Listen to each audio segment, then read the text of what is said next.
is time. It is time to brew your best beer. The 2015 SJ Porr Challenge is brought to you by the Grainbill Homebrew Supply, located in Red Lion, Pennsylvania. Brewers Exchange, operating in the U.S. and Canada. Finney's Homebrew Emporium, located in Bishopdale, Christchurch, New Zealand. And Omega Yeast, located in Chicago, Illinois.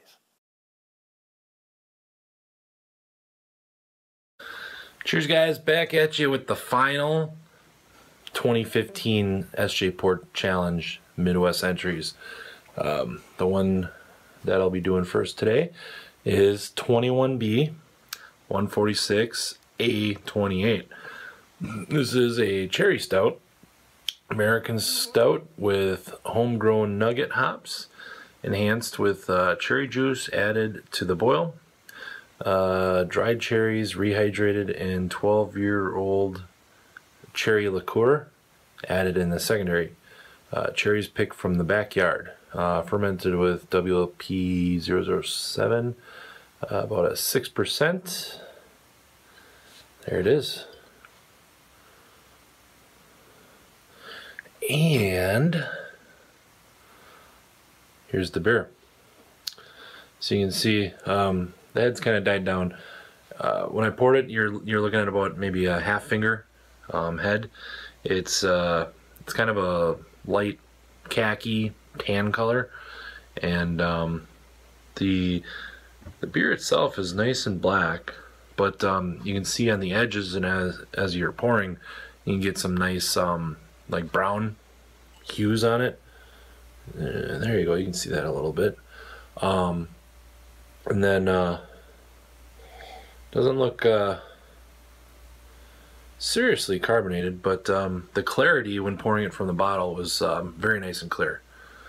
So this mostly resembles an American stout, and malts used: 2-row Maris Otter, black malt, chocolate malt, flake oats, roasted barley, flake barley, caramel 90. Hops are nugget. Yeast is English ale WLP007. The special ingredients, you got the cherry juice in the boil, and then the dry cherries rehydrated in an 11-year-old homemade cherry liqueur. So you got the homegrown cherries and hops. Cool. Another one right out of the backyard, so that's pretty cool. So the aroma, you get some like dark, rich, roasted, like slight burnt. You get that like that typical American stout, but I'm not picking up like the hops aren't overpowering. The hops are actually kind of subtle for some of the American stouts that I've smelt. But yeah, you definitely get that American stout, that roast is predominant. You get maybe a little bit of like a fruity cherry, but it's pretty subtle. You do get a little bit something in the background, and that might be maybe the cherry liqueur.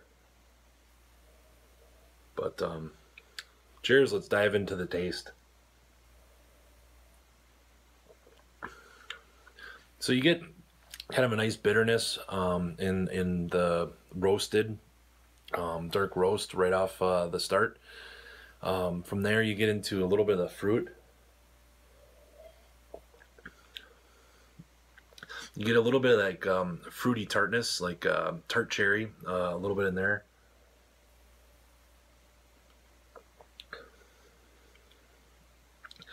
And then you get some a little bit in the middle to the end.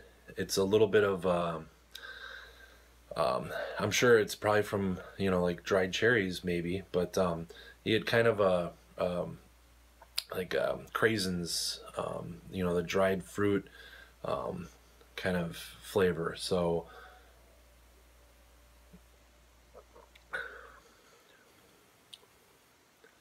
and then it finishes out with kind of a little bit of that roasty bitterness just kind of hanging out. You do get a little bit of the yeast, a little bit of the yeast on the aroma, a little bit of yeast in the flavor, but it's not a dominating at all. And I think maybe just a touch more chocolate for my liking, a little bit more chocolate to maybe counteract, or maybe some sweetness, chocolate sweetness or something like that to go with the cherry. But yeah, but no, it's so overall the appearance was nice. You can see it's still looking good. The aromas, I mean, the aromas aren't huge, but you get a lot of the roast. You get some of that fruitiness. You get a little bit of the cherry. You get a little bit of yeast, but the flavor. Then you get a lot of the roast. You get some of the bitterness. You do get some of the cherry in there, but it's not very strong. But you know, as it warms up, I think you get more of the cherry. But yeah, so this is 41B-146-A28, and this is a cherry stout. So that's what's left of it. Cheers, and thanks for brewing this, and we'll see you on the next one.